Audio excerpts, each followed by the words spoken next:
I thought this was the biggest game of the weekend. Nottingham Forest hosting Manchester City. There's been a bit of talk about Forest, whether, this is the point of the season where they're just going to drop off. I think I've said to you, I kind of believe in what they're doing, and I still feel like they've got a chance. I said before the game, I didn't think they'll get beat. They didn't. They won 1-0 against Manchester City. Pushes them now into third spot, Rob. And as much as the win, I kind of felt this gave the group, the manager, the fans, the players, a bit of belief, mate, that they could just make this, whether it's 4 or 5 spots. I mean, the next 2 games are Ipswich Town and Manchester United. Yeah, it is remarkable. It's some story, Rob, isn't it? Yeah. And I think the hardest thing to do if you're Forest, as we know, it's a long season, football season. Yeah. It's a long season. And there's moments, particularly at the start, where Forest got off to a great start. There's a little bit of euphoria, a little bit of like, wow, this is amazing. Yeah. But to keep it going for this amount of time, it can't be just that buzz from the stadium, the atmosphere, which is spectacular, by the way. I mean, they support the team really tremendously well. The league, mate. As well as anybody. And this thing has kept rolling on. Yeah. I mean, I'm amazed at it that they can keep getting these results. But the belief is there, the structure is there. Yeah. I made notes in this game as of just of shape, really. Yeah. Shape and hard work is so effective. It's so effective. And we'll get on to Man City, but City's kind of tippy-tappy football around just didn't penetrate them. I see that they changed their... Nuno, Robbie, he tweaks smart, more than I think people. He's a lot smart. He tweaks more than people think. In terms of systems. Got to give him a bit more respect, haven't we? We talk about technicians and that. We never really put Nuno in that class. That's right. I mean, Dominguez is a central midfield player. Without the ball, he played on the right side, on the right wing. Yeah. And Morgan Gibbs-White, who's often a 10, comes a lot deeper. Yeah. And, it's like, and Elanga played central. Elanga plays more central. So the right winger goes to centre forward, and then the centre midfield goes to right side. And the 10 comes in one. So that I hadn't seen that before. I saw the setup and wow, that's kind of different. So he's obviously in individual games, he thinks certain players in certain spots is going to help them. Yeah. And of course, the proof's in the pudding, the proof's in the results. Gets a great result today. The goals are perfect always work. Gibbs-White picks it up deep, turns, hits Hudson-Odoi on the other side. Ball. Perfect Forest goal, isn't it? That. Yeah, it really is. Yeah, it really is. The pass over there. I mean, I don't know how the ball gets in at near post there, but fair play on that side there. And Callum Hudson-Odoi is another player that's kind of. I don't know. These players have come alive, Rob. They've had moments at other clubs, and the other clubs have not been totally sure about them. And now we're seeing them reach their potential with somebody else at a different club, and it's so great to see.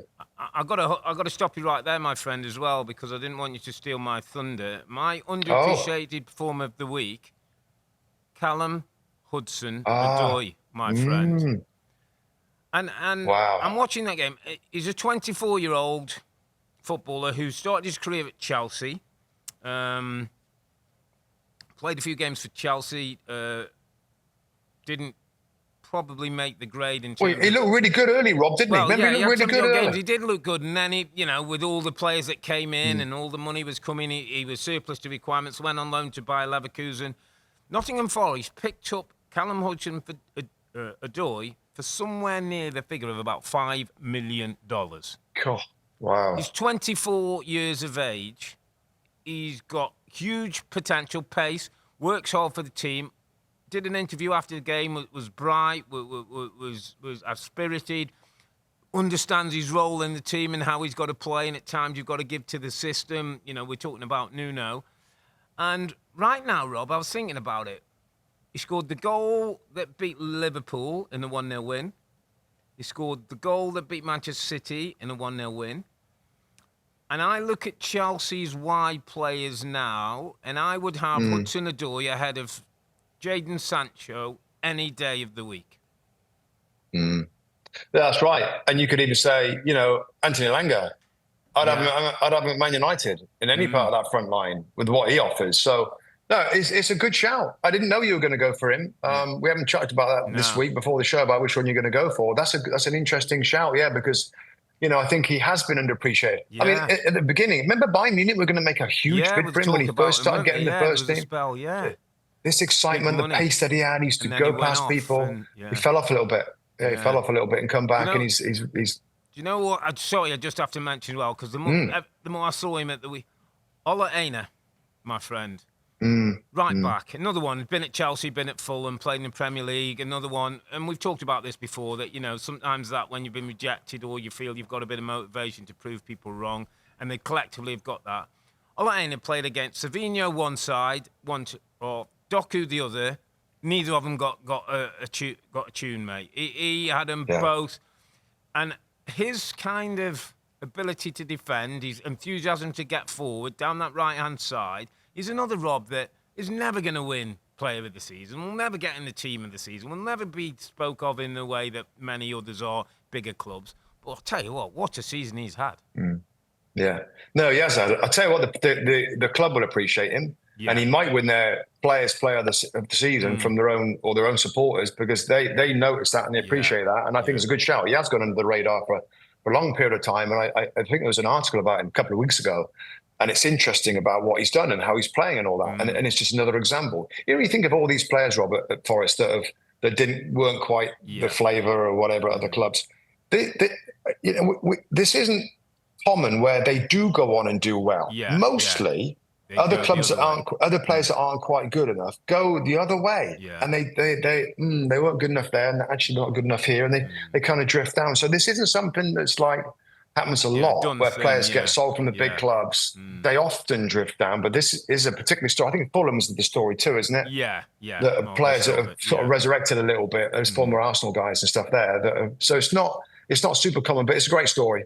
And the turnaround from last year is just crazy turnaround from where they were last year and the football that they're playing, and the defensive kind of plan of it. 31% possession, Rob, wasn't it? 31% possession. 31% possession of the ball. Incredible. And I think hopefully our viewers and listeners now will know that possession's not. Yeah, it's not. It's just not the be all and end all. It's just not, because we've said this so many times. The counter-attacking style is effective if you've got a strong defensive core and you've got some quickies and a creative long pass maker, like we saw exactly in this game. This was the poster child for this style of football and this way of playing and how effective it can be. So fair play to Forest to beat City that I feel are gonna get better and finish stronger with the new players.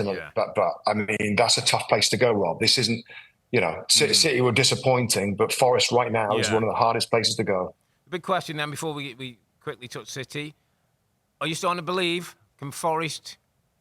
I've got to get you on the train, mate. We're on the train. I know. And I've been wrong in these before. Famously, the Leicester City thing. I just thought, like, over 38 games, that the others will get stronger. Remember the Leicester game against Man City at the Etihad? They won 3-1. Morales had a day, and we went, he did. Wasn't this that? It wasn't quite that. No, I'm still not there. No, it wasn't. Oh, come on. I'm sorry. I know. It's not. I think it's so tight, and there's so many teams chasing. Now because there's going to be 5 places. We think, really good chance of 5 places. They might do it if they finish 5th. So I'm not saying they're going to be out of the top 5. It's just, I think if you're asking me for a top 4 finish from them, I still can't say it's going to happen. I'm still not confident as you are. But that's. You confident? You're confident Man City will get in there? I am more confident. Like, is that odd? Like, I think. I mean, on them, Rob, right? Gosh, it was so much possession, and it was so tippy tappy, and it was back to the possession without penetration.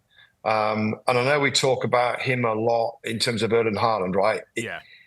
They're not. He's just not involved enough, Rob, is he? Like, and I know he gets in the right spaces and he gets goals at certain moments, but in a lot more games, shouldn't you want him more involved, Rob, in terms of getting opportunities or swinging balls in? It was so patient. I think when City are on top of the game, Rob, they're that good and they dominate that much, they can almost do it without him. And I've said this is why the difference between an Arsenal and a City. City were that good when De Bruyne was on and Foden was on and Silva's on and Gundogan and Rodri's there and all the bits are working. You can almost go like, just, get involved a bit and get yourself in the right spots and we'll get it to you. When they're not going so well and they maybe need the strength forward to think. Need him more. They need him more. And it's missing a little bit. It's missing. I Yeah, also I thought they got Rob, a little. I don't know, Yeah, and again, we shouldn't try and psychoanalyze people and whatever. I just feel Pep looks tired, mate. He looks shattered. I know, He looks I know, absolutely shattered. Like, for I the know. first time I thought, I wonder if he's saying I'm staying in this, that, and the other, and we might get to the season, and he goes, you know what? Because he looks like he's done, mate. He looks like, the Klopp I know. situation where it's all becoming a bit too much. I know, and he's put himself in a situation where he so wants to put it right again. Yeah. He so doesn't want to leave on a bad moment for the club. Yeah. But he does look. This is not just now. I mean, I saw him trudging off at the end of the game, Rob, with his head down. And it's like, wow. I totally agree. His interviews, and he's never a great interview anyway, but it's got to be difficult for him to try and resurrect the team a little bit. I mean, again, there's new players. I thought they looked a little bit better when Marmoush came on with De Bruyne, I think, didn't he, quite late? And De Bruyne is obviously waning as well. But there are two bright wingers out there that, as we talked about, Forest dealt with comfortably. They just got to find a new energy. And I don't know whether that's going to be a turn of the season situation, because they're going to spend a ton of money. They're going to spend a ton of money. They are. So they will be back. And maybe we'll think back at this, Rob, in 6 months' time and look back and say, wow, he was tired, but they might be back again. I think probably in 6 months, when the season's up and running, and we've had like 3 months of the season next year, Rob, I think we're going to know our answer about Pep.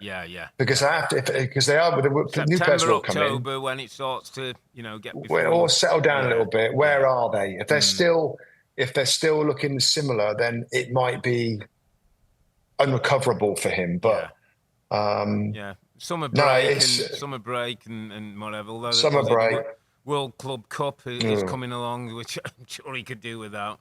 Just before we go, mate, just before we move on from City, a story that's been running this week, and as I was watching, I was thinking about you, and I thought, let me run this one past Mustoe.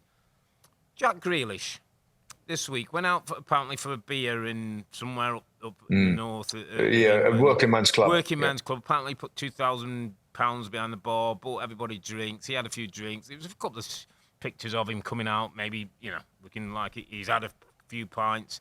On a day off, he's got quite a lot of criticism from some quarters. Others have been more understanding of maybe his situation. Where are you with Jack? What's happening and his career as such? I mean, it's a different world from when we played, and we shouldn't sit here like we got the rights to comment on other people. We all were out in days where we had days out with our mates and with our teammates. We had a few beers. We'd go to the races. We'd have a few beers. Are times just different? Do players have to or act a little differently in modern football? So my thought on this is that sometimes players are going to go out and have a few beers.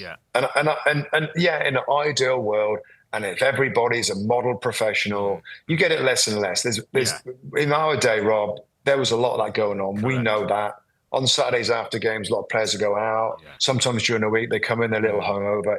There was more drinking back then. It's got a lot more professional. Jack is probably on a little bit more. He's on more the fun side. But I think over the seasons, he's dedicated enough. I don't have a big problem with this particular incident. I'm sure whenever he goes out, and I'm sure when papers get to know he's having a few beers, it becomes a story. But I think we're doing a bit of an injustice to sort of say this is unprofessional. It's not perfect behaviour, but you show me a team that's got 25 perfect pros. On another side of Jack Grealish, I do think that he could use a change. I think he's getting a little frustrated with the rigours that Pep asks for. I don't know whether he's ready to play at that level and be as effective as Pep wants from him all the time, and to be the best team in the world. Maybe it needs more players in the team to be able to do that. So maybe he jumps down a level of team. Maybe that's a little harsh, or go somewhere else that's going to love him a little bit more and be a little bit less demanding out the side, because City have got so many options. Jack needs to be playing. He's a really great footballer. Maybe a change of club is a good idea in the summer. I strongly believe that. in terms of those two, Pep and him. Do you know what I mean? Yeah, I'm with you. I was with you. Is saying, listen, I've been out on nights out when teammates have had a skinful and we had to run it off the next day. So I can't be too critical. I do appreciate that it's a different world. Players are earning more money, and the sports science, all that's better. I sometimes think with Jack as well, Rob. I think he's a unique, almost individual. I think he needs to be in a team where he's going to play and be loved and be a big part of it. I think there's a frustration, as you say, about what's happening now. The other thing I think about Jack, and I look at him, and we've all remember the pictures of him, and with the treble, with his shirt off, holding the cup and all that.